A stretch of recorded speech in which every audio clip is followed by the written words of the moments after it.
ناوی خوای گەورە سڵاوتان لێبێت بەڕێزان لە بەرنامەی ئەمڕۆ لە خزمەتتان داین لەم کاژمێرە قسە لە سەرهەڵبژاردننی سەرۆکۆماری عێراق دەکەین لە کاژمێری داهاتوو میوانی دێکەمان دەبێت قسە لەسەر داوستانەکانی ئەمریکا و ئێران دەکەین لەم بەشەدا قسە لەسەرەوە دەکەین هەڵبژاردننی سەرۆکۆماری عێراق چۆن بەڕێوە چوو بۆچی ئەوەندە دواکەوە دوای 5 مانگ لە هەڵبژاردننی پەرلەمانی عێراق و ئەم پرۆسەیەوە دەکات کاندیدی سەرۆکوەزیرانیش بەم زوانە ڕابسپێدرێت و ئایا مالیکی دەبێت یاخود دەیگۆڕ یاخود سوودانی یاخود کاندیدی دیکە لە ئارادا دەبێت وەقسە لە سەرەوە دەکەین بۆچی کورد لە بەغداوەندەدا بەژوو یاخود بۆچی پارتی ئەم دۆخی لە بەغداش بەسەرات کاریگەری چی دەبێت لەسەر بەغدا لەسەر پێکێنانی حکومەتی نوێی عێراق و پێکێنانی حکومەتی هەرێم و پەرلەمانیش لە هەرێمی کوردستان ئەم پرسان لەگەڵ یەک لە بەڕێزان مامۆستا دارا سێکانیانی ئەندامی پێشووی ئەنجومەن نوێرانی عێراق و کاک چۆمان محەممەد پسپۆڕی یاسایی قسەی لەسەر دەکەین زۆر بەخێن و سوپاسیا بە دەمتان دەکەین دۆسپاس دەکەین مامۆستا بەخێر بێک لە بەرزستانەوە دەست پێ بکەین سەرنجی بەڕێز بزانم لەسەر هەڵبژاردننی سەرۆکۆمار دوای 5 مانگ هەڵبژاردننی سەرۆکۆمار بەڕێوە چوو سەرنجی بەڕێز چی بوو بۆ بزانم هەژدە کاندیدی شەبوون بەڵام ئەمڕۆ 3 کاندید دەنگیان هێنابوو ئەوانی کورد بڵێن یەکیان کشابەوە تقریبا 4 کاندیدی کورد ماون بەس دەنگیان بەرزێنابوو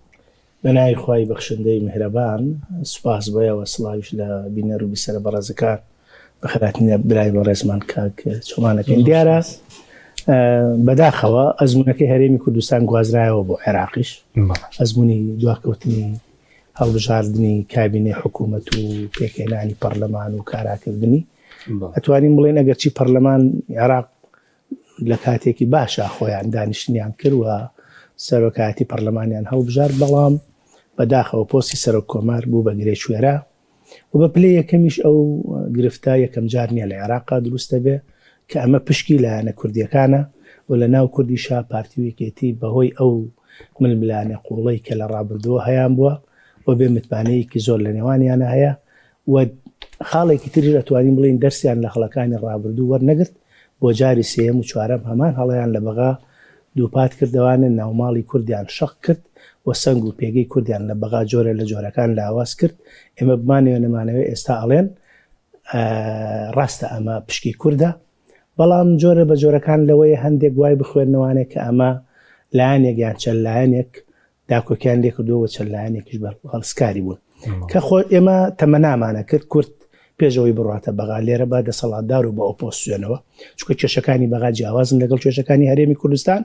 بە هەمومان بمان وتە ئەمە نوێنەری خەڵکی کوردستانە و چەترێکە بۆ کۆی عێراقیەکان و لە پاڵ ئەمەوە هەمومان بمان توانایە ئەو شایستانەی کە لە ڕووی دەستوریەوە و لە ڕووی داراییەوە مافی خەڵکی کوردستان هەمومان داکۆکیمان لێ بکردنایە بەڵام بەداخەوە جارێکی تر نەیانتوانی دەرس لەو هەڵانە ببینن کە لە ڕابردووە ئەنجامیاندا و هەمان هەڵە دووبارە بەوانە ئەگەر چی دانیشتەکە دواکەوت بەپێی ئێستەخاقاتی دەستوری کاتی زۆر بەسەرا تێپەڕی بەڵام دوجار پەرلەمانی عێراق بڕیاریدا و سەرۆککۆماری عێراقی دیاری کرد و لە نێوان بربژێریەکانیشە ڕاستە زۆر بەیان کورد بەڵام هەر یاساکەوامان پێڵێ لە خولی یەکەمە ئەگەر دوو لە سەرسەی دەنگەکانی نهێنا کە نایهێنێ ئەمە قورسە تا ئێستا نەهاتووە دوجار کاندیدی یەکەم و دوم ئەوانەی زۆرنی دەنگیانێنا و ئەمێنەوە بۆ گەڕی دووەمی هەڵبژاردنەکان لە گەڕی دووەمیشە ئۆتۆماتیکیان ئەو لایەنە ئەو کەسە دەنگەهێنێ کە لایەنەکان پشتیوان لێ بەس ئێستا جگە لە دکتۆر فواد حسێن دکتۆر موسەنا نەزار ئامێدی تقریبا 12 کوردی کەش خۆیان کاندید کرده بوو خۆنەش کشابوونەوە بەشێک لەو بربژێرانە دڵنیان لەوەی کە دەرناچن بەشێکی لەوانەیە بۆ سیڤی بێ بەشێکی لەوەی ڕۆژە لە ڕۆژانەڵێ من لە خولی ئەوەنەی ئەنجومەنی نوێنەرانە بربژێر بووم بۆ سەرۆکی کۆماری عێراق وەگەر ئێمە دڵنیاین کاندیدێک لە ناو بازنەکانی هەڵبژاردنە بەسەر بەخۆیی ناتوانێت دەنگ بێنێ ئەگەر لایەنێک پشتیوانی نەبێ بە تایبەتی لە پرۆسەیەکە کە ئەو پەرلەمانە پێکهاتەی لایەنە سیاسیەکانی عێراق بە کورد و بە شیعە و بە سوننەوە تۆ ناتوانانی کابراایەک بێ لایەن بێ ئیلا لە حاڵەتێکە ئەگەر بێ بە مڕەشەحی تەسویەی نێوان هەموو لایەنەکان تێبینیان لەسەر پاڵێوراوەکان هەبێ یەکێک کامەش ئەگەرێکی زۆر دوورە بۆیە دوجار لەو بربژێرانە بەدەر نابێت کە لایەنە بەهێزەکان پشتیوانی بێت بەس ئەمە قۆناغێکی نوێ بۆم جارە خۆ پێشتر ئۆپۆزیسیۆن کاندید نەبوو بۆ سەرۆککۆماری عێراق وایە ئەمە یەکەم جارە لایەنەکانی ئۆپۆزیسیۆن دکتۆر موسەنە کاندیدی یەگرت و کۆمەڵ هەڵوێز بوو پارتی کاندیدیە بوو یەکێتیش کاندیدیە بوو خەڵکی سەر بەخۆش پێشتر لایەنە ئۆپۆزیسیۆنەکان خۆ کاندیدیان نەبوو بڵێن ئەمە یەکەم جارە شتی وا ڕوودا خولی پێشوو کاندیدی تر هەبوو بەس نەچوونە کێبڕکەی دەنگدانەوە کاندیدی هەبوو بەڵام ئەوش دەنگی وەک پێویستی نێنە وەکوتم ئەوە خۆپاڵاوتن و زۆری کاندید مافە بۆ هەموو ئەو کەسانی مەرجیانتیایە ئەو مەرجانەی کە بە سەر کۆمار دیاریکراوە هاوڵاتیەکی عێراقی بێ بڕوانامەکەی وابێت تەمەنی ئەوە نەبێ دایک و باوکی عێراقی بن و هیچ تاوانێکی وای لە گەردنا نەبێ کە لە ڕووی دادگاوە هین بوو بێ سزادرابێ مافی خۆپاڵاوتن هەیە لەبەرەوە ئەم بابەتە زۆری کاندیدەکان پێم وانە دەرەکەوێت کە کاریگەری ناکاتە سەر ئەو کاندیدانەی کە لایەنەکان پشتیوانێک بەڵێ سوپاس دەکەم دێمە خزمەت کاک چومان جەنابیش بەخێر بێت دەبوون دەکەین دەمێش سەرنجی بەڕێز بزانم لە ڕووی یاسایی بۆم کۆبوونەوەیە ئەوە دواتریش ئەو کاندیدە زۆرەیە خود بۆ بایکۆتی پارتیژ ینی دروست بوو بۆ دانیشتنەکە ئەم قۆناغی کات و تا ئاراوە لە عێراق پێوەست بە پارتی و یەکێتی و لایەنەکانی دیکەش قۆناغی دوای جەنگە بەناوی خۆی گەورە و میهرەبان سوپاس بۆ جەنابتان بۆ پەیامی عزیز بۆ ڕێز و حورمەت بۆ جەنابی کاکێ دەڕاستیە ئێمە مەوزوعی ئەمە جاری یەکەم نییە لە ینی ئەگەر ئەوە ڕبیتەوە بۆ قۆناغەکانی هەڵبژاردننی سەر و کۆمار کە پشتی کووردە سەرنج بدرێت لە 2022 بۆ هەشدا بۆ مدەکانی تر هەمیشە لە دەرەوەی مدە قانونیەکان ئەم پرۆسەیە ڕۆشتۆ بەڕێوە ئێمە لە 29 بۆ 22 ڕۆژی خیان هەڵبژاردننی دەستی سەرۆکایەتی پەرلەمان هی پەرلەمانی عێراق لەو بەروارەوە مانگی حساب بووە کە هەڵبژاردننی سەر و کۆمار بکرێت مەرسومێک بڵین کتابێکی ڕسمی کە وادەیەک دیاریکرا 27 یەک دیاریکرا 27 یەکی 2026 دیاریکرا بۆ ڕۆژی هەڵبژاردننی سەر و کۆمار ئەم بابەتە هەنگاوەکان بەرەوە ئەوە ئەڕۆی کە پێشتر سەرۆکی ئەنجومەنی دادوەری فایق زێدان چەند جارێک جەختی لە ئەنجامدانی وادە دەستوریەکان و نەکەوینە ئەو بابەتانەوە ڕێیەکە بوو کە ئەم بابەتە چێتە سەرپی خۆی چاوەڕێی کورد ناکەن وەکو قۆناغەکانی ڕابردوو ئیشەکە ئەڕوات کاندیدێکە دوانەیەکێتی و پارتی بە دوو کاندید دەڕوا بەرەو ئەوە ڕۆی بەڵام دوو شت ئیشەکەی تێگایەک مەوزوعی تیوتەکەی ترامپ کە ڤیتۆی لەسەر مالیکی هەبوو دوو هێن هاتنە پێشەوەی ئەو زمینە سازی جەنگ و ئەو 40 ڕۆژەی کە جەنگی نێوان ئەمریکا و ئیسرائیل و ئێران بوو تقریبا معادلەکەی تا ڕادێک وەسان ئەمە وایە گەرەوە نەبووە تویتەکەی ترامپ نەبووە لەسەر مالیکی و جەنگ نەبووە لە مانگی یەک تەسەوری لە کۆتایی مانگی یەک سەر و کۆمار هەڵدەبژێت باوەکە ئاڕۆشت و هەنگاوەکان چاوەڕێی کوردیانەیەکە لەسەر کوردنەوە وەسان ئێستا تقریبا کە جەنگەکە تا ڕادێک ئیسێکی کردووە ئاگربەستێ ڕاگەیەنراوە ڕێیەکەیە کە زوو بەزوو ئیجراتەکان بڕوە تا جەنگ دەسی پێ نەکردووە تا شتێک بەلایەکانەکەوتووە زەختێک دروست بوو لەسەر ئاستی لەوانەیە پارتیش پێوا بوو بێ ئەم میشەجارە ناڕوات چاوەڕێی هێوەربوونەوەی تەبوتۆسی جەنگەکە بوون و ئەوە لەوانەیە خەڵکێک پێی وایە غافڵگیر بوون ینی ئەم تێڕوانینەش لەسەر ئەوە هەیە بەحسابی ینی ئەوەی وابێت بەڵام من پێم وایە نییە و قسەی تاو دقیق بەڵام لەوانەیە پێیان وابوو بێت زوو بەزوو ئەم میشە ناڕوا بەڕێوە تا ئەزانن بینی نێوان ئەمریکا و ئێران چی لێت کۆمان لە یاد نچێ ئەم عێراقە خاوەن سەروەرێکی کامل نییە بە ئیرادەی پەرلەمانتارەکانی و دەنگدەر و ئەوانە ساحەیەکە بۆ مبارەزەی ئیقلیمی نوێدەوڵەتی فلەبەر ئەوە ئیشەکە ڕۆی کاک تا گەشتەوەی ئەمڕۆ ئەوادەی دیاری کرابوو هەندێک هەر خەڵکێکیش قەلەقیەکێ بوو ئەو 220 ئەندام پەرلەمانی کە پێویستە بۆ نیسابەکەی بۆی کۆبوونەوەکە بکرێتەوە خەڵکێک پێی وا بۆ 220 زۆر قورسە ئەندام پەرلەمانە حزوریان هەبێ بەڵام بینیمان چوە نزیکی سەر و 252 ئەندام پەرلەمان ئیشەکە واکەوتەوە کە لە قۆناغی یەکەمە کەس نەیتوانی ئەو 220 دەنگەی کە پێویستە لە دەستوری عێراقا بۆی متمانەی پێ بدرێت کە بەڕاستی ئەتوانرا ئێمە باواز لەوە بێنین ئێمە ئەم وا سێری ئەم مۆزوعەکەی کوردێک پۆستی وەرگرتووە ئەتوانرا لە قۆناغی یەکەمە ئەگەر جۆرێک لە زمینە سازی و ڕێکەوتنیشە بووە هەتا پارتیشیتانە بووە ئەو 220 ئەگەر دەنگەکانی بەڕێز کاک دکتۆر موسەنا و کاک نزار ئامێدی کۆکەیتەوە ئەچێتە سەر و 220 دەیهێنا لە ڕێک زیاتر لە 220 فلەبەر ئەوە ینی ئێمە بەداخەوە ئەو شوپرزەیە کە باسەکرێت ینی ئەو هەمیشاڵی وڵای یەکێتی پارتی یەک ڕیز نین لە بەرامبەر کێشەکانی بەغداداەوەی کە برای بەڕێزیشم فەرمووی بەغداد و مەوزوعی بەغداد جیاوازە لە هەرێمی کوردستان بەس ئایا ئەم جیاوازیە لەسەر ئاستی کردداری بۆ مەواقیفەکان ئەیبینین والله نایبینین کاک حەکیمی بەڕێز نایبینی وەک پێویستە ئینا من بەسەر چاو ئەزانم تێگەم لەوەی ئەم بابەتە مافە تێگەم لەوەی تەحەدا لە بەرامبەرێکی پارتیا بەس یعنی ئێستا کاندید بوونی ینی ئایا معارەزە پێویستی بۆ هەبوو کاندیدی هەبێ ینی بەڕێی من ینی کاندیدی نەبێ بڵێن بەسەر چاو لەبەر ئەزانێت سوور ئەزانن دەنگنایێت پێشبینی کرابێ بۆ ئەو یاریکە لە پۆستی جێگری سەرۆکی پەرلەمان ڕۆیا بۆ ئەمەش ڕووباتەوە لە نەتیجەش هەروادە نەکەوتەوە من مەبەسمەوە نییە یارێکە قۆڕەکەم شەرعێت من بە قۆڕەکاریەکێتی و پارتی بەڵام تۆ پێویست ناکە بچیتە هەندێک معادلەوە دەواازە بکەیتەوە ینی تۆ هەمیشەڵی یەکێتی و پارتی یەکڕیزنی باشە خۆ ئەیسە بەشێکی ئەم یەک پیشان نەدانیان کەوتنەوەی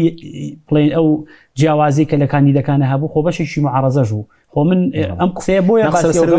زۆر بازەوەکەی بۆچی مەسەن سوودانی بە دوو کورسی پۆستی سەرۆک وەزیران بەرێ کازمی بەبێ کورسی بۆ لە دەروی پارتیویکەتی ئەنی لایەنەکانی دیکەش مافیەوەیان نەبێ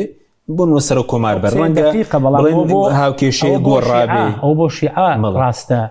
ئەو بۆ شیعە ڕاستەوە لەوانەیە بۆ کوردەوە بابەتە تا ئێستا نەخەمڵی بێت ئەو بۆ شیعە ڕاست بۆ کە لە ڕابردووە چەند جارێک ئەو بابەتە وا کەوتۆتەوە بەڵام بۆ کورد ئەو بینیشمە هەرچینەوە سەر ئەو معادلەی کە لە ڕابردووە هەبووە ئەوەشی کە باسەکرێ ئەو زۆری بۆری کە بەداوای لێ بردنمەوە کە بۆ تەقدیمکردنی کاندیدەکان هەبووە سێ کەس بوون بەڵێ دوایی هاتە خوارە بۆ 19 دوایی ئەوی پارتی شایەوە ئەم ڕۆژ دوو کەسی بەڵێ ئەو شایەوە ئەم ڕۆژ دوو کەسی تریش شایەوە بەڕێز لەتیف ڕەشید فەریدون کشانەوە باشە ینی وەڵی خۆ من تێگەم لەوەی هەندێک هەیە ئەڵێ بن بۆ CV ئەوەکەم بەڵام وەکو هینی لێ هاتبوو ینی بەشێکیشی بۆ بێ بەهاکردنی باوەڕکە بۆ بێ بەهاکردنی ئەو پۆستە بووە کە خەڵکێک عەرەبەکان و لە پشتەوە هانیانیان و بڕۆ خۆتان کاریدکەن ئێوە بینیمان هیچ کەسێکیان بەشێک لەو کارکتەران هەر کورس دەنگیان نهێنا هەر دەنگیان نهێنا جافە لەبەرەوە ینی ئینسان حەق وایە ینی معادلەکەەوە خۆی ببینێ بە هەر حاڵەوە ڕۆی ئێستا ئەوا کەوتۆتەوە ینی بینیمانە ئایا قۆناغەکانی دوایەوە پرسیارەتە پێشەوە لە ڕووی دەستوریەوە ئێستا ئێمە بەپێی دەستوری هەمیشەی عێراق ئەم سەرۆک کۆماری تازەی کە ئەمڕۆ هەڵبژێراوە بەپێی دەستور پێویستە کات لە ماوەی 15 ڕۆژە ئەو کوتلەی ئەکبەر نیابەتەن کە لە دەستورە هاتووە کەسێک ڕائسپێرێ بۆی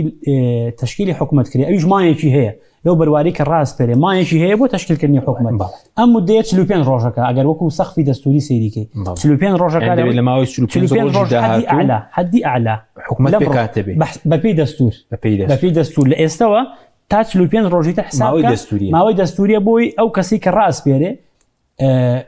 لە ئێستەوە بەڵام ئەگەر گریمانم کەسە نەیتوانی حکومەت تەشکیلکە کەسێکی تر ڕاستپێرێت و میکانیزمی هەیە بۆ ئەم بابەتە بەڵام ئەگەر گریمان کەسێک ڕاستپێرێت بۆ تەشکیلکردنی حکومەتەکە لە ئێستەوە 45 ڕۆژ لە بەردەستایە بۆ تەشکیلکردنی حکومەت ئایا پرسیارە گەورەکەوەیە ئایا شیعە دوای ئەو وەزعانی کە هاتوۆتە ئاراوە ئەو دوای ئەو فشارانی ئەمریکا دوای شەڕەکە ئایا هەر پێداگری لەسەر مالیکیەکە یا خودنا ئەوەی کە ئەمڕۆ بینیمان وا دەرەکەوێت خەریکە هاڵێ بازەکە بەرەو ئەوە ڕوا لەسەر شانی سوودانی بنیشێتەوە کە ڕاستە خۆ مبارەکەی هەڵبژانی سەر و کۆماری کردووە بۆ نەمالیکی مقاتعی کردووە خەریکە خوێنەوەکان بەرەوەوە ڕوات مالیکی چانسی وەرگرتنی ئەو پۆستی کەمتر بوو بێتەوە دێمە خۆزبەت مامۆستاگەر سەرنجێک هەبێ لەسەر لایەنەکانی ئۆپۆزیسیۆن و پۆستەکان دواتریش بۆچی پارتی بڵین وای بەسەر هات خۆ خۆناغی پێش ئەم جەنگە و مەسەلا هەڵبژانی سەر و کۆمار زۆرێک لە لایەنەکان لە ناو شیعە پشتگیری پارتیان دەکرد بەس ئەمڕۆ تەنیا مالیکی مایەوە زۆرێک لە گۆشەگیری بۆ دروست بوو بۆ توش بوو بڵین ئەم باردۆخی بەسەرات سەرەتا ئەوەی پەیوەندی بە لایەنەکانی ئۆپۆزیسیۆنە کە ئێمە حەزمانە کرد کورد کۆدەنگ و یەکدەنگ بواە یان لای کەمی بە ئەجندایەکی هەڵبەشە بواە من پێم وایە ڕاستە وەکو ماف و لە ڕووی یاساییەوە هەموو کەس مافی ئەوەی هەیە و مەرجەکانی تیابێ خۆی پاڵێەوە بەڵام ئەزمموی ڕابردووی ئێمەش لەگەڵ لایەنە دەسەڵاتدارەکانی هەرێمی کوردستانە ڕوبەڕووی ئەو واقعی کردوینەتەوانێ ینی بەداخەوە زۆر جاریش کە تۆ لە پرسە چارە نووسازەکانە پشتیوان و هاوکاریان بووی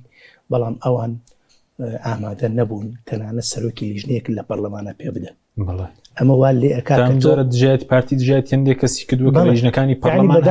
بەداخەوە کار گەیشتۆتە ئەوەی کە ڤیتۆیان هەیە لەسەر هەندێک ئەشخاص نابێت لە هەندێک لیژنە بێ ئێمە تۆ لێرەش باسی پاراستنی تەبایی و یەکڕێزی و ناوماڵی کورد و هەمومان لە بەغا با کۆدەنگ و یەکدەنگ بین بەڵام بەداخەوە کە تۆ ئەمە ناکەی لەولاوە بەرامبەرەکانشت بیلەواکەنەوە نەک بۆ مانایی کە کارە لێ تێکدەن بەڵام بیلەوە کاتەوەڵە کاکە منیش هەم لە ساحەکەی ئەمە بەشێک کە ئەگەر چی من لەگەڵ ئەوەیان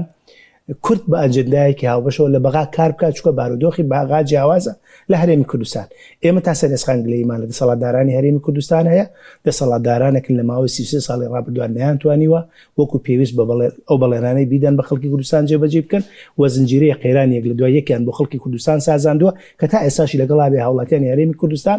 دەناڵێن بۆ قەیرانانەوە لە وڵاتانی دراوسێ شەڕە لە هەرێمی کوردستان کارەبانیە لە هەرێمی کوردستان ئەمە کارەساد نییە ئەمڕۆ نرخی بتڵێ غاز لە بازار ڕات 4 قاتی پێش شەڕەکە گران بووە هاوڵاتی هەرێمی کوردستان تاوانی چییە لەبەرەوە ئەمە بەشەکەی تری مەسلەی مالکی و پارتی من ئەتوانم بڵم لە کورتترین دێڕاوەیە پارتی دەرسی لە هەڵەکانی ڕابردووی وەرنەکە پارتی سێم خولە کاندیدەکەی ئاوای بەسەر دێ بێ مراجعی ئەم سیاسەتی خۆی بکاتەوە باشە بۆ ئەگەر پارتی ئەڵێ بۆ کورد و بۆ کوردستان کارەکەم یەکێتی ئەڵێ بۆ کورد و بۆ کوردستان کارەکەم ناکرا ڕێکەون ئەم کێشەیە لێرە چارەسەرکەن لەوێ بێ کاندید بێ بەهێزترە بوو بۆ ناوماڵی کوردی بەقووەتر ئەبوو سنگ و پێگەی کورد لە بەغا بەهێزتر ئەبوو ئێمە تەجروبەمان هەیە هەر کاتێک کورد لە بەغا یەکدەنگ بووە کۆدەنگ بووە پلانێکی هاوبەشی هەبووە دەستکەوتی باشی بەدەستێناوە هەر کاتێک بەرتەوازە بووە سنگ و پێگەی کورد لە بەغدا لاواز بووە لەبەرەوە ئەو قسەی کە برای بەڕێزمان کاکچوانیش ئاماژەی پێکرد تقریبا ئەم پەیامەی ئەمڕۆ ئەوەمان پێڵێ کە تێدا بوو ئەم پەیامەی ئەمڕۆ ئەمەمان تەبیعی ئێمە ئەگەر سیرکەی ئەو پەیامی پێمان ئەڵێ کە حەلبوسی باشە سوودانی یەکێتی نیشتیمانی کوردستان توانیان بەڕاستی نیسابێکی زۆر لە پەرلەمانە کۆبکەنەوانێ کە زۆرمان گومانوان وا بوو کە زەحمەتە نیساب تەواو بێ وە لە کۆتایی یاریەکەشە هادی عامریش هاتە سەرخەت یارینەکەی تەواو کرد وێنەکەی تەواو کرد لە بەرژەوەندی ئەو بەرەیە کەواتە ئەمە پێمان ئەم پەیامی تێدا یەکەمیان بمانەوێ یان نەمانەوێ ئەمریکا سوورە لەسەر ئەو بابەتەی کە هەی بۆ ڤیتۆ لەسەر مالیک دووەمیان تێڕوانینی بۆ بەرەی مقاومە لە عێراق ئەمە بابەتێکە ڕاستە خۆ ئەمانەی کە ئێستاش لە پێشەوەن لەوانەیە لەسەر هێڵی ئێران بن و نزیک بن لە ئێرانەوانە بەڵام دوجار ئەمە پەیامێکە بۆ نمونە ئەگەر ئەمڕۆ نیساب تەواو نەبووە لەوانەیە چانسی مالیکی بەهێزتر بووە بەڵام کە پەیامەکەی پێچەوانەیە کەواتە چانسی مالیکیش لە تەراجوعایە بەڵام ئەمە مەرجیژ نییە بۆ چووکە عێراقە لە هەموو ئانوساتێکە چاوەڕوانی بارودۆخی نوێی لێ ئەکرێ ئێمە 45 ڕۆژمان ماوە بۆ ئەوەی حکوومەتی عێراقی تەشکیل ببێ لە ماوەی 15 ڕۆژە کە ڕاستپێردێ و کە فراکسیۆنی گەورە کەسێک دیاریەکە بۆی کە کەسەکانیش دیارن چەند کەسێکن کە یەکەمیان تەبعی چوارچەوەی هەمانگی لەسەر مالیکی ڕێککەوتون بەڵام دوای پەیامەکەی ترامپ ئەوش بارودۆخێکی تازە هاتۆتە ئاراوە دوای جەنگی ئێران ئیسرائیل و ئەمریکا بارودۆخێکی تازە هاتۆ دنیا ئێمە بمانەوێیان نەمانەوێ بارودۆخی عێراق ئەوە خوازێ ئەو کەسێ ئەبێ بە سەرۆک کۆمار عەفو بە سەرۆکی ئەنجومەنی وەزیران دەبێت لای کەمی لایەنە نێودەوڵەتیەکان و لایەنە دراوسەکانی عێراق کۆدەنگێکیان بۆ دروست ببێت پێدوای سپامێکە بوو بێ لە ئێرانەوە بۆ شعکان لەم قۆناغە کە ئەم قۆناغی عێراق تێپەڕێن دوور نییە هەموو ئەگەرێک چاوەڕوان کراوە بۆ ئەبی ئەمەوە بکەین ئێستا ئێران لە قۆناغی گفتوگۆدایە لەگەڵ ئەمریکادا تۆ کاتێک لە قۆناغی گفتوگوای ئەتەوێت کێشەکان بەرەو چارەسەر بەری نەک کێشەی تریش دروست بکەیت لەوانەیە بارودۆخەکەوانە بۆیە بمانەوێن نمانەوێت دوجار ڕاستە ئەمە ناتوانێت عێراق پارسەنگی هێزەکە بەلایەکە زاڵ بکە بەڵام دوجار وەزنیش خۆشی هەیە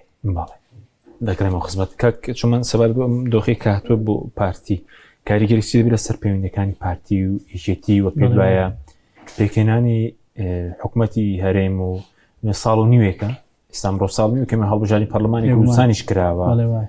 پێشتر هەندێک لێک نزین بوونەوە هەبوو پێش انتخاباتی پەرلەمانی عێراق لە بینی پارتی و هیچێتی بەس ئێستا دوورکەوتنەوە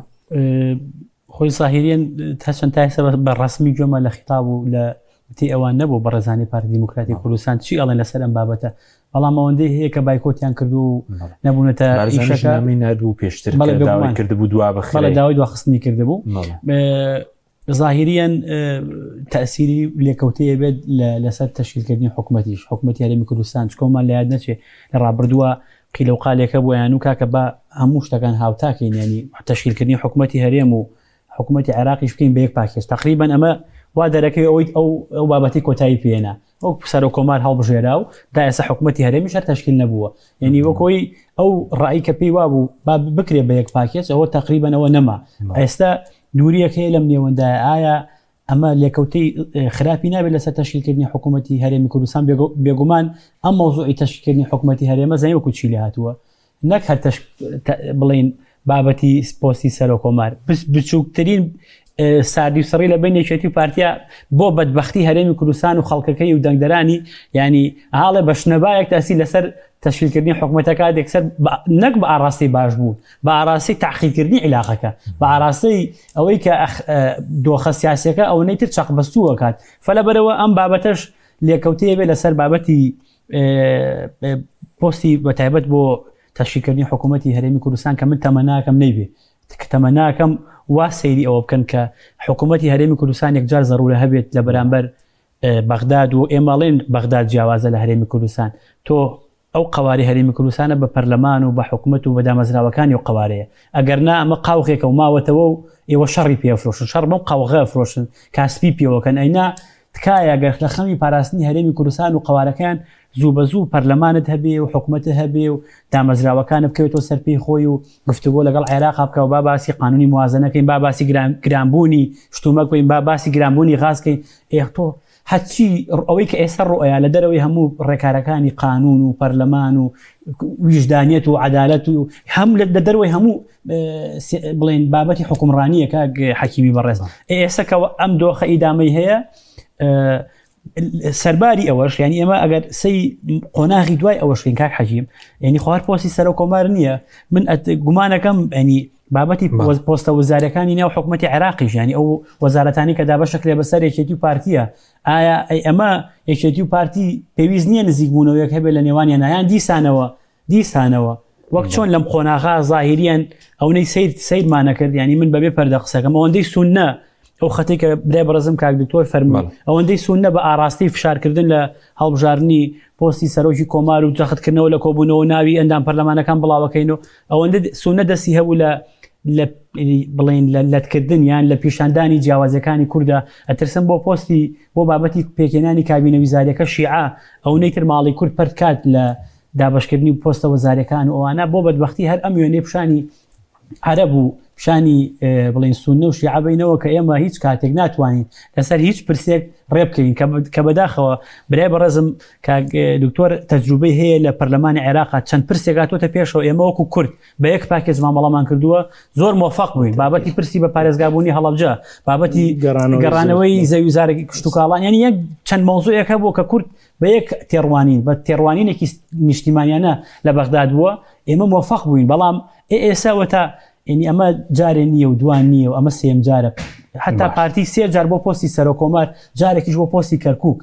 ئەم مامەڵەیە پێویستەکە بگۆڕێ کاک حەکیم ئەم مامەڵەی کە پارتی دموکراتی کوردستانی کات ینی فشارکردن و نازانم ینی نەخوێندنەوەی واقعا فشارکردن لە یەکێتی چەند ساڵام دۆخە ئاوا هاتووە ئێمە شەرعێت ناین بۆی کە پۆست بدرێ بە یەکێتی بەڵام هەندێک وا دەرەکەی ئەمە عینادی سیاسی شکاک حەکیم عینادی سیاسیە بە ئاراستەی تاقیدکردنی مۆزوعەکان دەنا بەس باسیوت کرد کە کاریگەری لەسەر پێکێنانی حکوومەت دەبێ و پەرلەمانیاری موسسان زیاتر پێ دوای دوا بخرێ یعنی ئێمە لە بەردەم چی دامادام ئەم ئەوەی ئەمڕۆ کاریگەری لەسەر پێکێنانی حکوومەت پێک دێ بەڵام بە شێوازێک هاوسەنگی هێز لە کوردستان گەڕێتەوە یاخود هەر حکوومەت پێکێنانی دوا دەکەوێت پێکێنانی کەوتنە سەرپێی پەرلەمان زیاتر دوا دەکەوێت بێگومان ینی ئەگەر زاهریان سەیری بکەی یەکێتی لەوانەیە پێداگری زیاتر یان پێداگری زیاتر نەت پێداگری لەسەر ئەو ڕانێکە کە تەقدیمی پارتی دیموکراتی کوردستانی کردووە لەسەر وەزارەتی ناوخۆ و پۆستە سیادانی کە هەیە پارتیش لەوانەیە پێداگری لەسەر ڕێی خۆی کا بڵێت تۆ بە شایستە نازانین ئاوایە بۆ جۆر یاخود بە فۆرمێکی تر ئێستا معادلەی تر هاتوۆتە گۆڕێ مەوزوعی ڕێکەوتنی یەکێتی و نەوەی نوێ کە کورسیەکانی یەکێتی نەوەین و لە ئاراستەیەک پارتیش لە ئاراستەیەکی تر ئەمە نزیکایەتێکی هەیە ئەگەر لە ڕابردووە پارتی دیموکراتی کوردستان بۆ تشکیلی حکوومەتی و کاکە ئێمە لە کورسی ئەڕوانین سی کورسیەکەین ئێستا معادلەیەکی نوێ هاتوتە پێشەوە بۆ کورسی ئەوەیە زۆر نزیکیەکی زۆر هەیە لە کورسیەکانی یەکێتی پارتیە ئەمە واکە خزمەت بە پرۆسەکە بکە یاخود بە پێچەوانەوە دەستگرتن بە تێڕوانین و قەناعەتەکانەوە ڕوئات لایەک هەوڵەیە فشارکە زوو بە زوو حکوومەت و پەرلەمان تەشکیل پێلاکەی تر نەچێتە ژێرباری ئەوە یاخود لەم نێوەندا هەندێشتی تر گوێی شەیتان کە ڕوێ بڕۆینەوە بۆ پەرلەمانی بۆ محکەمەی اتحادی و بەرەوەڵۆشانەوەی خولەی پەرلەمان و هیتر ئاوا هین هەیە ینی بچیتە وردەکاریەوە کوردەواریش پندێکی لە وردەکاریە شەیتانەیە شەیتان لە تەفاسیلە ئەم وردەکاریانە ینی شتی باشمان پێ ناڵێ بەڵام لە هەمووی گرنگترەوەیە ئێمە هەست بە مەسئولیت ناکەین کاک حەکیم کاڵم ئێمە چێکێتی پارتی چێزەکانی معارەزەش ینی من بۆیە ینی هەمیشە بەشێکی قسەکانم کاڵەمێکێتی پارتی معارەزەش خەم بەردەم بەرپرسیارەتی چکۆ بەڕاستی کاک حەکیم ئەگەر بڕیار وابێ هیوایەک مابێ بۆ ئەم کۆمەڵگەیە هیوایەک هەبێ لەوانەیە زۆربەی لایەکێتی پارتی نەبێ لای هێزەکانی معارەزەیە بەڵام خەریکە بەم فۆرمە سیاستکردن و حزبایەتیە هیواکە ئەکوژین خەریکە بەم فۆرمە ڕاستە لە ڕابردووە گۆڕان و دوایی نەوەی نوێ و زۆر شوێنی تر ڕۆڵی هەبوو لە بێ هیواکردنی خەڵکە بەڵام ئێستا ئەوەی مەوایی ئەو فەزایی کە ماوەتەوە بۆ خەڵک کە داوای تۆ دەنگی یاوە پێ لە پەرلەمانی کوردستانە فشاری کردووە 4 ساڵ شەڕی بۆکەی ئێوە چەندێک ڕۆی کاک حەکیم بۆ ساڵۆنی وە ڕۆی دوی 12 یەکەم دوی 12 ئێوە ئێمە چیخوا بێ 2 ساڵ کاک حەکیم بەرەوە ڕۆی هەنگاوەنی بەرەوەی 2 ساڵ ئەوەی چێتی پارتی مەساڵحیان هەیە ململانیان هەیە شەڕیان هەیە ئادی پێمان بڵێن ئێوەی بەڕێز چی ئەکەن بۆ پرسە ئادی ئێوە ئەم هێزانی دەرەوە یەکێتی و پارتی ئەوە کاکەنەوەی نوێمان نەوەی نوێ خۆی جا کردەوە خۆی خستە قۆناغێکی نوێەوە لەگەڵ یەکێتیە و ڕێکەوتنێکی کردووە دی هێزەکانی دەرەوە کۆمەڵ ڕاستە کۆمەڵ هەر لە ئەساسەوە توێتی ناسمە ئەم یەکگرتووە هەڵوێستە بۆ گۆڕانەوە کە کورسێکی ئەمانە بۆ تشکیلکردنی حکوومەت ئەڵەنسی بەڕاستی ینی حەق نییە متفەڕیج بن یعنی تەماشاکەر بن حەقوایە ئەگەر بڕیار وابێ ڕۆڵیان هەبێ من تێگەم لە معادلاتی ئیقلیمی و نێودەوڵەتی و تێگەم لەو پاشەکشە گەورەی لەسەر ئاستی دنیا هەیە بۆ مەبادی دیموکراسی سەرۆکی ترامپ کە سەرۆکی زلهێسنی وڵاتی دنیاە سەرۆکی وڵاتێک هەڵەگرێەوەی با بۆ سزنەکانی ئەمریکا وەرە بۆ شەڕی من تێگەم لەوەی کە پاشەکشەیەکی یەکجار گەورە بۆ مەبادی دیموکراتی و سەروەری یاسا لەسەر ئاستی نێودەوڵەتی هەیە جای بۆ هەرێم بەڵام لە هەمووی گرنگترەوەیە خەڵک دەنگی یاوە بۆ تۆ بۆ 4 ساڵ نوێنەرایەتیکەی ئەمە نوێنەرایەتیکردن نییە سپاس دەکەم مامۆستا بێ خزمەت بەڕێز سەبارەت بەوەی کە ئەمڕۆ ئەوەی کرد لە پەرلەمان ڕوویدا بڵین مالکی کە پێشتر سەرۆک وەزیرانی عێراق بووە ڕۆڵێکی گرنگیە فراکسیۆنەکە نزیکەی 30 کورسی پەرلەمانی هەیە بارزانی بە هەمان شێوە ڕۆڵێکی گرنگیە بۆ لە بنیادنانەوەی عێراق و 26 بۆ 27 کورسی هەیە پارتی و ئەمڕۆوایان بە سەرات کرانە دەروی هاوکێشەکە ئایا گۆڕانی هاوکێشی هێزە لە بەغداد بۆ توژی ئەو پەراویست خستنە بوون وەکو بەڕێز خەڵک چاوەڕێنی دەکردنی سابەکە تاوا بێ ناتوانانی بڵێ ئیترە مەکراونەتە دەرەوەی هاوکێشەی سیاسی بەڵام لە ئەمڕۆ دەرەوە نابەس بۆ ئەوی پەرلەمان پۆستێکی دیاری بۆی پەرلەمان نەکرانە دەرەوە ئەمڕۆ لە ئەوەی بڵێن سەر کۆمەر ئەمە خۆیان بەشداریان نەکردو دووهم ئەگەر بڵێ نەیانتوانی و هێندە کاریگەریان هەبێ دانیشتنی پەرلەمان پەک بخەن ئەم بەشەی کە ڕاستە کەواتە ناتوانانی بڵێ کۆتایی دەوری ئەمانە وەکوتم دوجار لە عێراقا مرج نییە خۆ ئەوەی کە زۆر کورسی هەبووی تر ئەوە یاریەکە بباتەوە خۆستا کورسەکانی یەکێتی لی پارتی کەمتر بوون ئەمەیە دووەم سوودانی بە چەند کورسیەکە بوو بە سەرۆکی ئەنجومەنی وەزیرانی عێراق کە لە کاتێکە مالیکی ژماری کورسەکانی زۆر بوو سەدر 73 کورسی هەبوو هەر لە پرۆسەی سیاسی انسحابی کرد کەواتە بارودۆخی عێراق پێمانەڵێ گەمەکە لەوێ گەرمترە ململانەکە قورسترە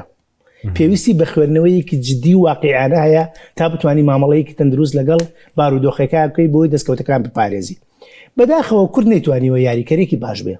لای کەمی ماڵی خۆی پەرت کردووە من پێم وایە کورد کاتێک سەرکەوتووە کە هەموو ئەم کەسانی کە لە بەغا پۆزۆرەکردن نوێنەری تەواوی گەلی کوردستان بن ئەمە پێڵێن پرۆسەیەکی سەرکەوتووە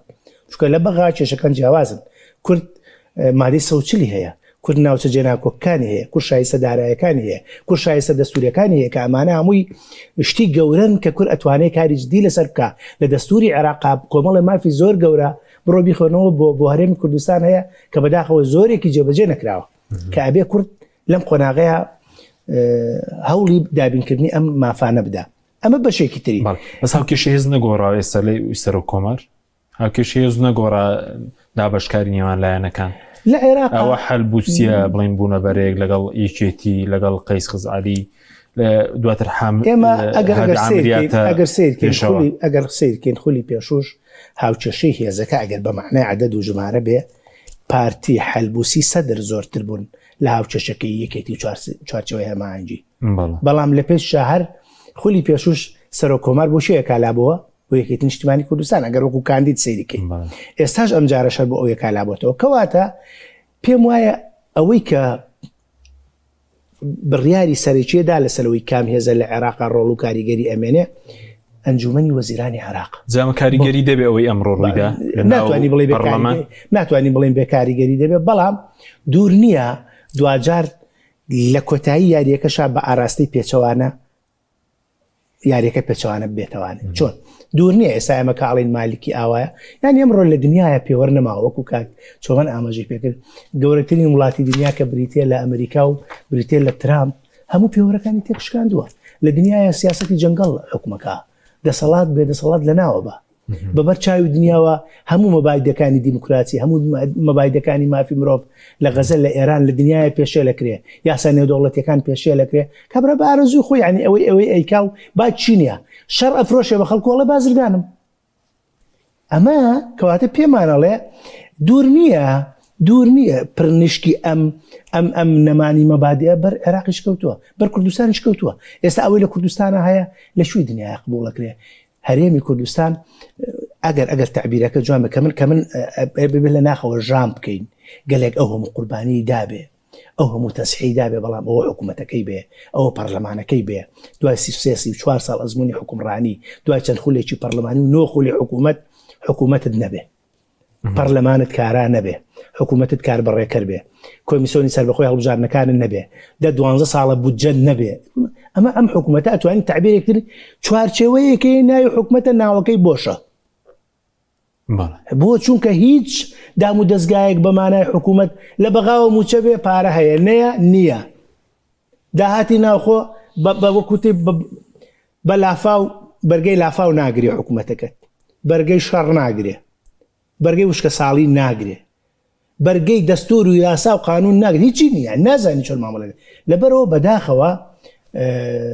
لە تەراجعێکی زۆر گەورەداین و من پێم وایە ئەو پشتیوانی نێودەوڵەتی بۆ کوردیش هەبووە لە تەراجعێکی گەورەدایە چون بەڕاستی کورد نەیتوانی سوود لەو فرسەتە زێڕینە بینێ لە ساڵانی ڕابردووە کە بتوانێت نمونەیەکی جوانی باشی پێشکەوتوو بگەێنێ بە وڵاتانی بەدەستە پێکەنانی حکوومەتی نوێ عێراق بەڕێزوتت سەرۆک کۆمار 15 ڕۆژی لە بەردەمدایە بۆی سەرۆکوەزیران ڕاستپێری ئەوەی 15 ڕۆژە سەرۆکۆمار یەکێک ڕاستپێری کەسێک ڕاستپێر و پێکەنانی حکوومەت ئەویش مانگێک چۆنی دەخوێنیەوە بۆ کورد ئێستا پێشتر کورد وەزیری دەرەوەی هەبوو ژینگەی هەبوو ئاوەدانکردنەوەی هەبوو وەزیری دادی هەبوو لە بینی پارتیشێتی دابەشکران کاک حەکیم بە نوقات دابەشکراون بۆ نەسەر کۆمار هەندی خاڵی هەیە ئەمە هەوا بە وەزارەتەکان ئێستا تا ئێستا چەند خولێکە 4 وەزارەت بۆ کووردە وەزیری دەرەوە وەزیری ئاوەدانکردنەوە وەزیری ژینگە لەگەڵ وەزیری داد ئەم 4 وەزارەتە بۆ کوردن لەگەڵ هەندێک بریکاری وەزیر و ئەوانەکایە ئەم 4 وەزارەتە احتیمالە بۆ کوردمێنەوە احتیمالە گۆڕانکاری تابێ ئەمە چیە بڕیاریدا لاەنە شیعەکان چونکە ئەوان زۆرینەی پەرلەمانن و زۆرینەی حکوومەتیش بەڵام ئایا پارتی و یەکێتی خۆیان ڕێئەکەون یان لایەنە کوردیەکان ڕێئەکەون ئەمانە بە پاکێجێکی هاوبەشبەرنیان هەمان ململانەی کە بۆ سەرۆکی کۆمار و بۆ لیژنەکانی ناو پەرلەمانێکن بۆ حکوومەتیش بەکارێنن کە من دڵنیام ئەگەر بەو ململانەیە بکەن دوجار لایەنە شیعەکان ئەگەر بارودۆخە ئەگەر خۆیان بیانەوە تاخیری کەنەوە شتێکی ترە لەوانەیە خەتاقی بەسەر لایەنێکی ترا بێنن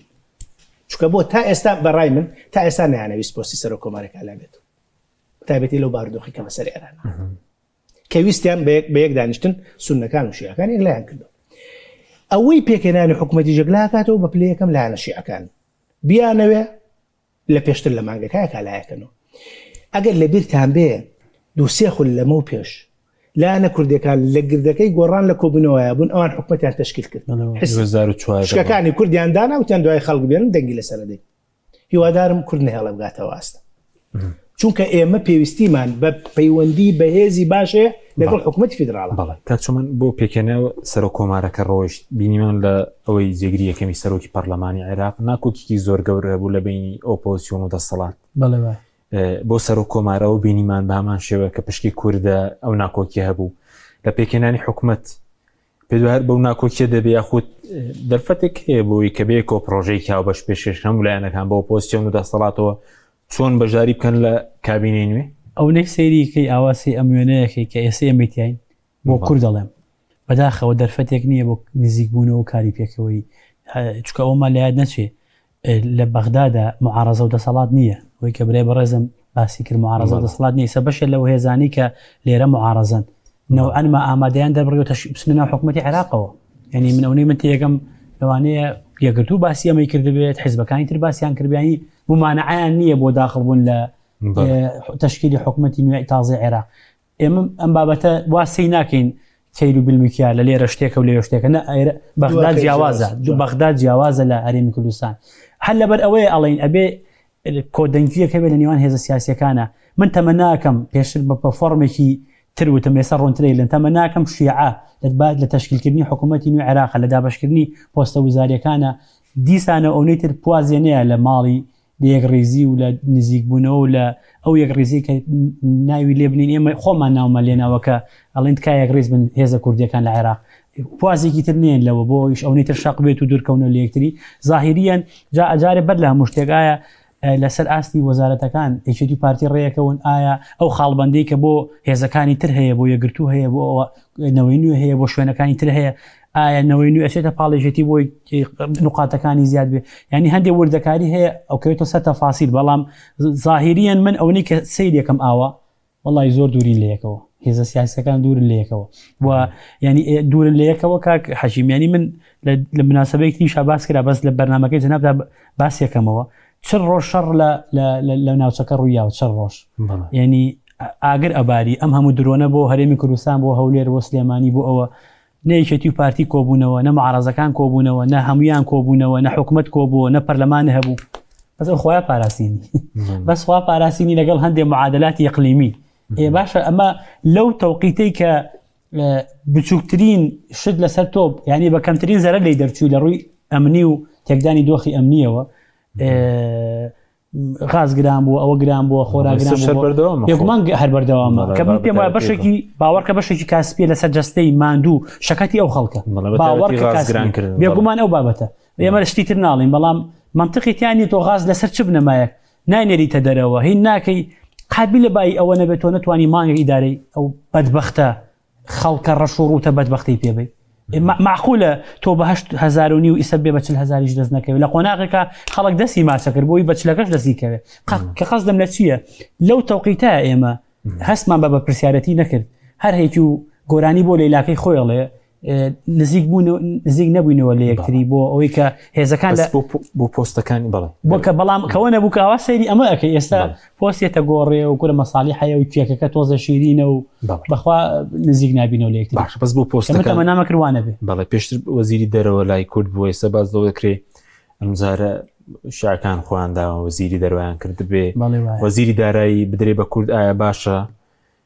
کێشەی موچە ئەگەر وەربگیرێت دەتوانرێت چارەسەری بۆ بدۆزرێتەوە لە هەندێک تێڕوانی لە لای بەڕێزانی شتی نیشتیمانی کوردستان و هەیە بۆ تێڕوانینیان بۆ شێوازی وەرگرتنی وەزارەتەکان لەوانێت تێڕوانیان جیاوازتر بێ لە ڕابردوو ئایا پارتیش جیاوازترە یاخودنا ئەمانەکەێتە سەر ئەجەندای خۆیان بەڵام هەندێک باسی وەزارەتی پلاندانانەکەن کە وەزارەتێکی گرنگە کوردوەری گرێت هەستیارە ینی قیل و قال هەیە بۆی تێڕوانینی حیزبەکان بگۆڕێ بەڵام بەر لەوەی تۆ باسی دابشکاری پۆستەکان کە کاک حەکیم جەنابەت لە دوو پرسیارە بابەتەکە وروژاندەوە ئایا ئەم قۆناغەنووی دوای جنگ تێڕوانینی هێزەکانی گۆڕیەوە بە تشکیلکردنی حکوومەت گۆڕیە ئەم بابەتە ئەوەی کە ئەمڕۆ زوو بە زوو پۆستی سەرۆک کۆمارێک لا بووە پێشبینی کراوە پۆستی سەرۆک حکوومەتیش سەرۆکی ئەنجومەنی وەزیران و وەزیرانی ژێگلا بێتەوە من پێم وایە دوو شت ئەو بابەتەیەک لاکاتەوە کاک حەکیم یەکەمیان ڕاست ئێستا سەرەداوێک یان هینێک دروست بووە خەتێک دروست بووە بۆ نمونە حەلبوسی یەکێتی بەشێکی سوودانی ئەم خەتە تا ڕادەیەک ئاڕاستەیەکی دروست کردووە ڕنگڕێژبەڵێ بێگومان ئەویشان لەگەڵە ڕنگڕێژێکە بۆی ئیحایەکە ئێمە ئیحایەک بۆ ئەمریکا کە ئەو مالیشی هەنگاوێکە بۆ ئەو بابەتە بۆ ئامادەکاری بۆ حکوومەتێکی دەرەوەی مالیکی کە ئەمە لەوانەیە بابەتێک بێ ئاەت ئێران و چوارچەوەی هەمانگی تا چەند چکە لە ڕابردووە بە ڕسمی ئیتاری تەنسیقی و تێتی مالیکی کاندیدی ئەمە ئێستا گریمان ئایا کێ تەقدیمی پەرلەمانەکەن بۆی سەرۆکی کۆماری نوێ تەکلیفی بکە ئایا هەر مالیکی ئەبێ یاخود نەوەڵا چکە گەر ئەم بابەتە تێڕوانین دەستگرتن بە تێڕوانینەکانەوە هەبێ عینادی هەبێ بە جۆرێ بێ تۆزێک لەوانێ پرۆسەکە دوا بخات ینی هەچەند ئەگەر بم ئاراستەیە بڕات زاهریان خەت و خاڵی ڕێکەوتنەکان دەکەوتووە. خودی ئێرانیش ئەو پرسی سەرۆک وەزیرانی داوێتە دەست چوارچێوی هەمانگی و لایەنە شیعەکان. بەڵێ وایە. یعنی ئەوان خۆیان ڕێک نەدەکەوتن ئێستا کێشیان هەیە لەسەر مالیکی و کێوێ و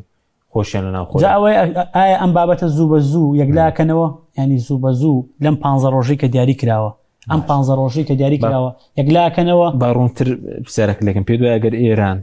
پامی بۆ لایەنە شیعەکان نەنات بە ئەمڕۆ هەڵبژێردنی سەرۆک کۆمەڵ بەڕێوە نەدەچوو، ئاسان نەبوو چونکە ینی ئیلتیزاماتی دەستوری دروستە بێت. هەر لە ڕابردووشە بۆ لایەنە شیعەکان ئەگەر دەستەواژەکە ناتوانین بڵێن نەیان هێراوە یان نەیان ئەو مجازەفەیان نەکردووە، ئەو مجازەفەیان نەکرد بۆی ئەوە دروست نەبێت سەختەکەی ئەمریکا و فشاری ئێران و ینی پێم وایە ئەگەر نەوعەنمە ئۆکەیەک یان شتێک هینێکیان وەرنەگرت بێت ئاسان نەبوو ئەم بابەتە بڕوا بڕێوە. بۆی ئاسان نەبوو. ماوسە سەبەر بەس ئەو سەرۆک کۆمار تێپەڕی بەس بۆ سەرۆک وەزیران پێشبینیەکانەوەیە کە مالکی بگۆڕدرێ یاخود بمێنێتەوە چونکە ئێستا بڵێنەوە بەس بارزانی و مالکی بەیەکەوە ماونەوە ئەوانەی تر بەرێک دروست بووە بۆ پێکەنان ئەوە ڕەنگداتەوە بڵێن لە پێکەنانی حکوومەت. دیارە ترامپ نەیشاردەوەتەوە باشکرا باس لە قسەی هەیە لەسەر مالکی و ئەتوانم بڵێم دوای تویتەکەی ترامپ و دوای ئەو بارودۆخێن و هێشکە هاتە ناوچەکە و جەنگی ئێران ئەمریکا و ئیسرائیل ئەتوانم بڵێم چوارچەوەی هەمانگیش بەمڕۆ دەرکەوت کە لە دبوونێکی ئاشکرایان هەیە. کەواتە ناتوانانی بڵێ ئێستا ئەو چانسەیان ئەو زەمانەتە بۆ مالکی لە ئاراداما بێت. ئەی چه چانسیە دوای مالکی گەر مالکی نەبێت یاخود سوودانی یاخود خەڵکی دیکە بێتە پێشەوە بە پلەی یەکەم دوای ئەو لە ئێستاە باس لە مواقعەکەین لەوانەیە سوودانی بێت. بەڵام لە ڕابردوو ئەگەر لە یادمان بێت کۆمەڵە خەڵکی تر هەبوون لەسەر شاشە و پشتیوانی، بەڵام سوودانی بە ژمارەیە کورسیکەمەوە بوو بە مڕەشەحی هەماهەنگی چوارچێوەی هەماهەنگی و هاتە پێشەوە. دوور نییە دوجار بۆ ڕێکەوتن کەسی سێمیش دروست ببێ، یعنی ئەبێ ئەو هەموو ئەگەرانە. بەڵام دوجار مەسەلەی حکوومەت لە عێراقا پرۆسەیەکی گرنگ و هەستیار و چارەنووسازە بۆ عێراق بۆ چووکە دەسەڵاتەکانی ئەنجومەنی وەزیران دەسەڵاتی گرنگن کۆنکرێتین و لەسەر هەمووشیانەوە بەرپرسی هێزە سوکدارەکانە لە عێراق. چوە قسە لەسەرەوە حکوومەتی جەنگیش پێک بێنێ لە عێراق بەزیستا بەرەوە دەڕۆن حکوومەتێکی پێک بێ من دوجار بێ ئەو کەسە مەقبول بێ لەلایەن وڵاتەکانی ناوچەکەیە و وڵاتانی زیهێزی دنیاش بێکەوە کەوانم پێم وایە ئەوانە هەمووی کاریگەری دەبێ بۆیە ناتوانانی ئێستا بڵێ لە 100% ئەویان دەبێ و ئەویان نابێ بۆ قابلی گۆڕانکاریشن بە تایبەتی ئەو دۆخەنوەیە کە هاتوتە ئاراوە ئێستا لە قۆناغی دانووسانی نێوان ئەمریکا و ئێرانایە هەمووان ئەزانین بمانەوێ لەمانەوە عێراق بیەوێ نەوێ بوو بە بەشێک لە واقعی کە دروست بوو لە شارەکە لەبەر ئەوە هەموو ئەگەرەکان واردن. بەڵام من ئەوە ئاڵێمەوە شیعەکان نیانویستە ئەمڕۆ دانیشتنی سەرۆک کۆمار نابوو دیارە گڵۆپی سەوزێکەیە بۆ ئەوەی کە حکوومەت تشکیل بکرێت لە داهاتووی عێراق. گڵۆپی سەوسێ باش بەس وەکو داواکاریەکانی کورد سێمە گەورەترین کێشەمان کێشەی موچە و بەزە و مانگەش بڵین هات کێشە لە سەداهاتی ناوخۆ بوو مانگە بڵێن کەمیشیان 3 میلیارە نردبوون کێشەی موچە دەتوانرێت بکرێتە داواکاریەکی سەرەکی ئەوە مەسەلەی نەوتە موچەیە بۆی خەڵکی کوردستان لەو قەلەقێش ڕزگاری ببێ. بابەتی موچە لەگەڵ ئەوەی کۆمەڵێک زەمانەتی زۆر گرنگی هەیە هەم بە دەستور هەم بە بڕیاری دادگای فیدراڵی هەم بە یاسای بودجە، بەڵام بەهۆی پابەند نەبوونی هەرێمی کوردستان و حکوومەتی عێراقی فیدراڵ گرفت بۆ موچە دروست بووە. لەبەر ئەوە تۆ زەمانەتەکانت هەیە لە ڕووی یاساییەوە، بەڵام لە ڕووی جێبەجێکردن و پراکتیکیەوە گرفتت بۆ دروست کردووە. ئێستا هەموو کەس زانێ ئەم مانگا داهات دابەزیوە، عێراقیش ناتوانێت گرفت بۆ دروستکە. بەڵام لە کاتێکا تۆ ئامادەنی داهات ڕادەست بکەین، لە کاتێکە ئامادە نەبووی تەوتین بکەین، لە کاتێکە ئامادە نەبووی لیستی فەرمانبەران وەکو پێویست ڕادەست بکەین، ئەمە پتێوە نەتێت تۆ گرفتی بۆ دروستەکەی. ڕاستە ئەوش لە بەهانەیە، ئەم معنایەوە نییە حکوومەتی عێراقی فیدراڵ هەڵەی نییە و کەم تەرخەم نەبووە. ئێمە زۆر داوامان کرد تۆ موچەی فەرمانبەران بەو بە شێوازی تر ئیجراعات لەگەڵ هەرێمی کوردستانە بکە کە نەیەکرد. لەبەر ئەوە تەمەنا ئەکەین کە ئەم بابەتی موچەیە کۆتایی بێ، ینی بەڕاستی بووە بە گرفتێکی زۆر گەورە بۆ خەڵکی هەرێمی کوردستان. هەموو ئێستا ئێمە لە مانگی چوارین ئەوە 12 چوارە موچی مانگی شەمە دابش دەکرێت هەموو ساڵێک سەرموچەیەکە فوتێ لە بەرزکردنەوە لە ماوە نازانم دامەزراندن نییە قەیرانی زۆر قوڵ و خانە نشینان لە قەیرانێکی سەختە ئەژین لەبەرەوە بەداخەوە بۆیە ئەگەر حکوومەت ئێستا ئەوە هەرێم جارێ دوولەت بۆ جارێکتر لای کەمی پاکێجێکی هاوبەشەوە ئەو کارنامەی حکوومەت کە دێتە پەرلەمان دەنگی لە سەرادە یەکە لەو خەڵانە ئەوە بێکە هەموو لایەکان پابند بن لای کەمی قەیران دروست نەکەن بە ڕێکوتەکانی نێوانیانەوە. باشە کەچوو من ئێستا بڵێن ئەگەر حکوومەت پێک بێ بە 45 ڕۆژی تیە خود مانگیکی دیکە چاوەڕێ دەکرێت یاسای بودجە بۆ ئەم ساڵ هەبێ 2026 ئێستێمە لە مانگی ئەمڕۆ 11 چوارە بڵێن ئەگەر مانگی تریش بێ مانگی 5 ینی پێشبینی دەکرێت لە مانگی شەشوانە یاسای بودجە بێ دەرفەتێکە بێ بۆ چارەسەری کێشەی موچە کێشەی فەرمانبەران نەوت کردنەوەی دامەزرانی تازە خۆی ئەگەر زوو بە زوو تشکیل بێت یان تا مانگی شەشوانە قەناعەتەکەم سەر پێ بکەی و زوو حازریکەن مانگی 11 هەتا لە 11 ئەوانە شابێ بەڵام ئەگەر گریمان حازری ینی دەرەنگ دواشکەوێت جۆرێک لە هین هەیە ڕێکەوتنی هەردوولایەن هەیە ڕاستە زەمانەتی قانونی دەستوری هەیە و ڕێکەوتنێکیش هەیە بۆ فۆرمە پێم وایە ڕێکەوتنەکە ئەڕوا بۆ فۆرمە ڕێکەوتنەکە ئەڕوا ظاهریەن ناڵێن کێشەی بۆ دروست نابێ بەڵام لە قوڕگی شێرانیە بەڵام ئەوەی کە جەنابەت فەرمووت ئێمە لە بری ئەوەی ئێستا خەریکیەوە بین بۆی ئەم 4 ساڵەی دادێ ئەو کەسی کە بێ بە سەرۆکی ئەنجومەنی وەزیران لە کارنامەکەی و لە قسەکردن لەگەڵ وەزیری مالیەکەی و لەگەڵ ئەوەیە جۆرێک لە زەمانەتە بێ لەوەی ئیتر خەڵک ئەوە بە دوای موچانە ڕوات خەڵک بە دوای گرانی نەوتانە ڕوا خەڵک بە دوای گرانی بەنزینە نەڕوا خەڵک بە دوای ئەو کێشە و معاناتانی کە لە مادەی 140 و کێشەی جوتیاران و مەوزوعی مەجلیسی ئیتیحاد و تۆ ئەبێ بڕۆی بەو ئەو پاکێجانە بکەی بە ئەساس و ئەولەویەت کە کێشەت هەیە لەگەڵ عێراق کە مافی کورد زیاتر و زیاتر و بەهێزترەکە لە بری ئەوەی ئەمانە بکەی ئاڵی بۆی وەڵاونە وەزارەت هەمووی وەڵاوە پۆستەکە ئاوا وەڵا بۆ وەڵی ناگەین بە مەنزڵ بەم فۆرمە ناگەین بە مەنزڵ بەم فۆرمە چیسەڵ ئاسا ئاڕێن بۆ چارەسەرکردنی کێشەکان حتا بەشێک لەو کێشانەی کە ئێستا حل بووە مەوزوعی خانە نشینی کە قانونی تەقاوەتی موحەد حل بووە کە جۆرێک لە زەمانەت لەو دروست وەڵی ئەگەر بەدەست ئەمانە بووە بەخوا حەلیان نەکرد بەدەست ئەمانە بووە بەدەست بێباکی و کەم تەرخەمی ئەمانە بووە حەلیان نەکرد لە بەرامبەر ئەوەش من هەمیشە ئیلێمەوە وەڵی ئەو بەغدادە ئەو بەهشتنیە ئێمەمانان پێمان وابێ کە بەهشتێکە و تۆ خۆت ڕەبتی پێوەکەیت و ئیتر من قەت وا ناڵێم دیفاع لە پاکێج قوارەکەی خۆم و حکومەتەکەی خۆم و ئەوەکەم بەڵام حکومەتێک کە خزمەتگوزاری خەڵک بێ کە خزمەتکاری خەڵک بێ حکومەتی حزبی ناڵێم من وایش نابینم ئەم حکومەتە مڵکی مۆرکی خاوەنەکە یەکێتی پارتی بن بۆیە بە هەستێکی نیشتیمانی واسەیرەکەم کە بێ دیفاعی لێ بکەین پارێزگاری لێ بکەین کە مکوڕەکانیشی بڵین بەڵام هەر بڵین بەغداد وڵای من ناتوانم بۆ قەناعەت بۆ کەم کەەوە بێت چکە ینی ئەوانیش بەو چاوەسەی ئێمە ناکەن دەیان قۆناغاتۆ دەپێشەوە کورد بە قوچایەکی زۆرتر لێوێ بێ ئێستا پرسیینەوە چۆتەوێ ئەوە قۆناغی داهاتووە بۆ کورد ئەو بۆ پرسانی کە یەتە پێشەوە لە ڕووی استراتیژی و لە ڕووی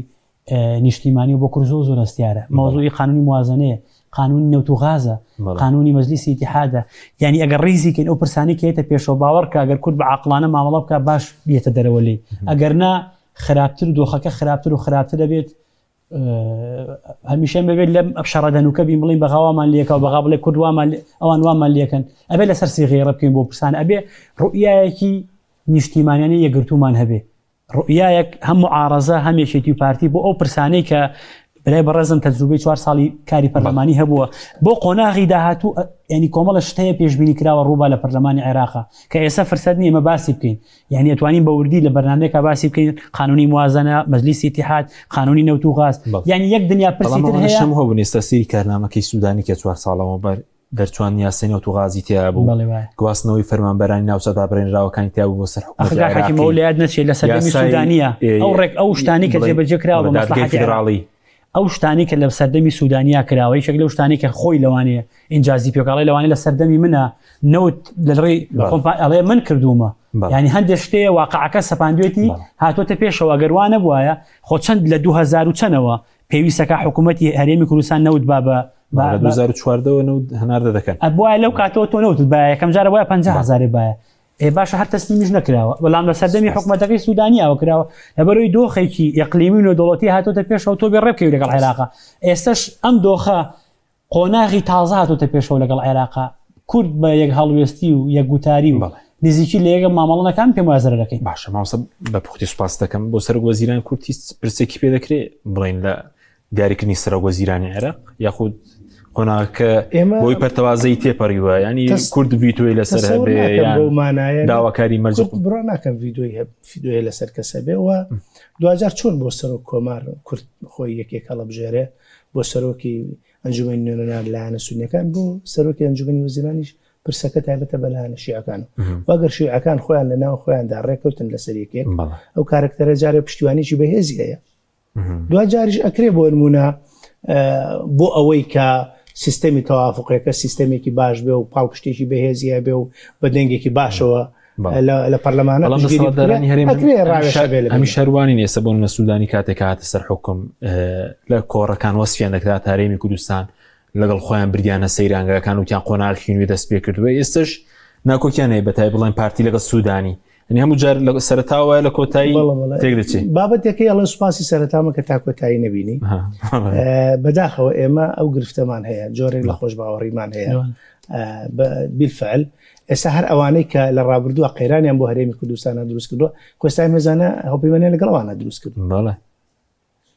ئەوەی کە پێوەرە بەرژەوەندی خەڵکی کوردستان نیە ئەمە کێشە پێوەرەکە بەرژەوەندی لایەنەکان سوپاسان دەکەی بەڕێز ماوەسەدارە سێکانیانی وەکا کچۆن سوپاسان دەکەی سوپاس بۆی بینەرانی بەڕێز سەری کاتژمێر دەینەوە خزمەتتان تەورەکەمان جیاوازەتە بە دەوێت بە ئایندەی دانوستانەکانی ئەمریکا وێران سەری کاتژمێر لەگەڵ مام بێنەوە جارێ خواتان